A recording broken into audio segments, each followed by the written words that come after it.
Dan pemirsa, kita akan tersambung bersama dengan Hanafi Rais yang merupakan Wakil Ketua Umum Partai Amanat Nasional untuk mengetahui seperti apa dukungan yang diberikan oleh DPW PAN Jakarta terhadap pasangan Anies Sandi. Assalamualaikum, selamat siang Mas Salam Hanafi. warahmatullahi wabarakatuh. Selamat siang, Mas. Apa Ya kabar? Mas Hanafi, saya ingin tahu apakah dukungan yang diberikan tersebut memang benar adanya sudah melalui proses komunikasi dengan Bapak Ketua Umum Zulkifli Hasan dan juga Pak Amin Rais?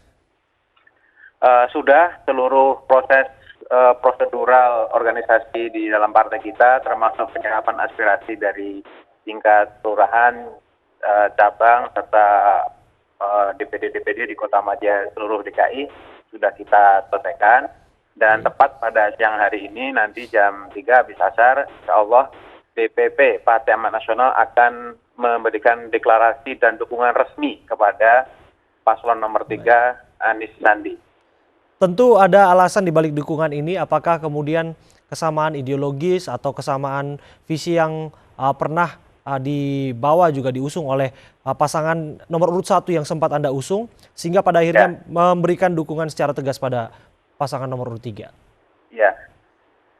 Mengapa Partai Amanat Nasional itu merasa perlu dan berkepentingan untuk Dewan Pimpinan Pusatnya juga melakukan deklarasi. Ini satu hal yang saya kira harus menjadi pengetahuan kita bersama, bahwa kita memandang Pilgub Jakarta ini memang secara pilkada itu untuk kepentingan lokal DKI saja.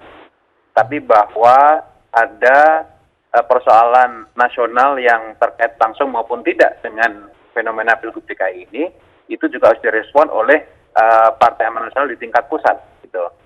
Sehingga kita menganggap selain DPW dan DPD sudah melakukan deklarasi, maka DPP siang hari ini juga akan memberikan sikap yang tegas untuk memberikan deklarasi dukungan kepada Anies Sandi. Nah, mengapa kita memberikan dukungan kepada Anies Sandi? Karena kita sejak awal ya sudah memantapkan diri untuk menyangkap aspirasi dan semangat atau atmosfer masyarakat Jakarta ini untuk lebih melihat pembaharuan dalam kepemimpinan, baik dalam arti program maupun juga sosok pemimpin atau gubernur DKI ini. Baik. Sehingga semangat kebaruan ini, itu yang kita kemarin dukung di putaran 1, itu kemudian kita teruskan di putaran kedua ini untuk mendukung Anies Sandi. Tentu program-program Pak Anies dan Pak Sandi ini tinggal kita pertajam dan sudah sangat bagus karena penerimaan di publik Jakarta juga baik, terbukti dukungan politiknya juga ternyata sangat signifikan. Baik. Nah, tinggal bagaimana kita ini meneruskan kerjasama ini menjadi kenyataan tanggal 19 April nanti. Bung Hanafi, disebutkan tadi bahwa PAN berkepentingan untuk memenangkan Anies Sandi. Jika kita sudah lihat seperti apa deklarasi oleh Eko Patrio CS, kawan-kawan dari DPW DKI Jakarta, lantas siang ini juga DPP berkepentingan untuk memberikan dukungan secara langsung begitu. Apa sebetulnya kepentingan yang ingin diusung dalam pemenangan ini? Kita ingin kegaduhan nasional maupun di Jakarta ini itu tidak lagi mengemuka, dan insya Allah itu akan selesai, Jakarta kembali damai, fokus pada kerja-kerja pembangunan kalau Pak Anies dan Pak Sandi yang terpilih jadi gubernur dan wakil gubernur DKI. Ya. Jadi kepentingan utama adalah mengutamakan keteduhan dan menghindari kegaduhan, mengutamakan perdamaian daripada konflik yang berkelanjutan, gitu. Karena kita lihat betul, kita rasakan di Jakarta, di daerah-daerah ini konsekuensi politiknya kan juga dalam, gitu. Sekarang sejak ada aksi bela Islam 1 sampai dengan 3, sekarang pun juga semua yang terlibat aksi maupun tidak langsung itu juga mencermati ini. Nah, kita ingin terpilihnya Pak Anies Sandi ini membawa kedamaian tidak hanya di Jakarta tapi juga di seluruh Indonesia. Baik, jika kita kembali lagi terkait dengan perolehan PAN di kursi di DPRD DKI Jakarta, sebetulnya hanya memperoleh 2 kursi begitu ya, Bung Hanafi. Seberapa signifikan sebetulnya dukungan yang Anda berikan dan kemudian dimaknai oleh mesin-mesin politik di grassroots DKI Jakarta bisa bergerak untuk menangkan Anies Sandi, mengingat bahwa banyak opini yang menyatakan bahwa suara PAN tidak begitu signifikan dalam bentuk dukungan. Ya, saya kira kebutuhan kandidat Mas Anies dan Mas Sandi untuk memenangkan Pilgub DKI ini perlu raih, diperoleh, dimobilisasi dari manapun, apakah partai, ormas, individu maupun komunitas. Gitu.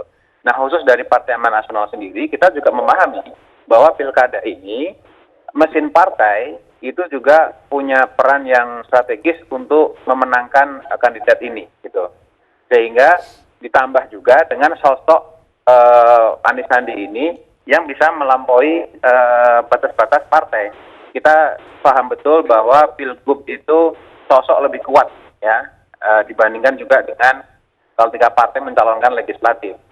Nah, kalau seluruh sumber daya yang dimiliki PAN, Ormas Muhammadiyah maupun juga komunitas-komunitas sosial pendukung kita di tingkat akar rumput itu digerakkan, maka kita yakin ini memberi nilai lebih, nilai keunggulan untuk kemenangan Anies Sandi. Baik.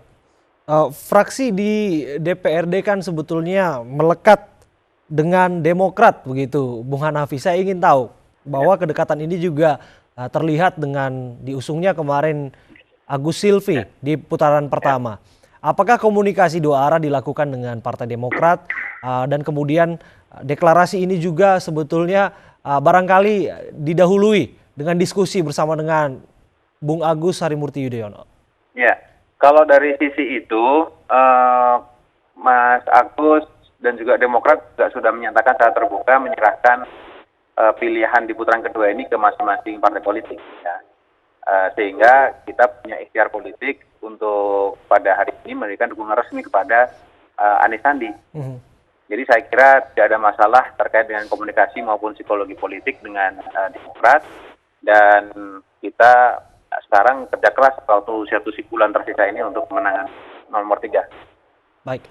Pertanyaan terakhir saya, Bung Hanafi, diprediksi bahwa sensitivitas dan tensi politik akan semakin meningkat jelang putaran kedua nanti 19 April dan juga diprediksi bahwa akan ada potensi kecurangan yang lebih besar begitu dengan adanya DPTB kemudian surat keterangan pengganti IKTP begitu. Saya ingin tahu tanggapan dari Anda selaku anggota DPR RI juga Wakil Ketua Umum PAN dan juga bagaimana komitmen PAN untuk kemudian mengawal perolehan suara nanti dan hingga pemenangan agar terlepas dari intrik-intrik kecurangan.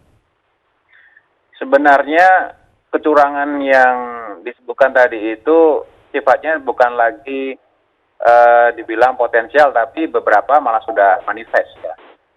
Nah, sehingga kita menghimbau dan mendesak betul kepada para penyelenggara pemilu, KPU, Banwaslu atau Bawaslu daerah, baik di tingkat pusat, daerah maupun kecamatan kelurahan, itu betul-betul harus netral dan independen.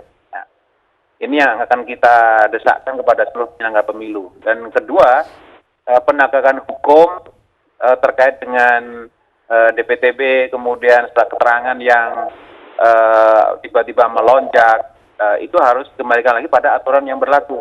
Tidak bisa serampangan, dan itu artinya berarti penegakan hukum bila terjadi pelanggaran atau penyalahgunaan atas data-data tersebut itu juga harus diproses sekarang, tidak harus menunggu nanti setelah pencoblosan. Karena anasir kecurangan itu juga makin lama juga makin kental.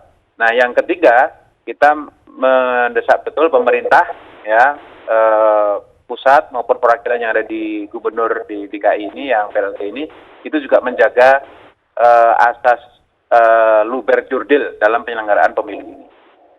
Baik, terima kasih Bung Hanafi Rais sudah berbincang bersama kami melalui sambungan telepon. Hanafi Rais merupakan Wakil Ketua Umum Partai Amanat Nasional.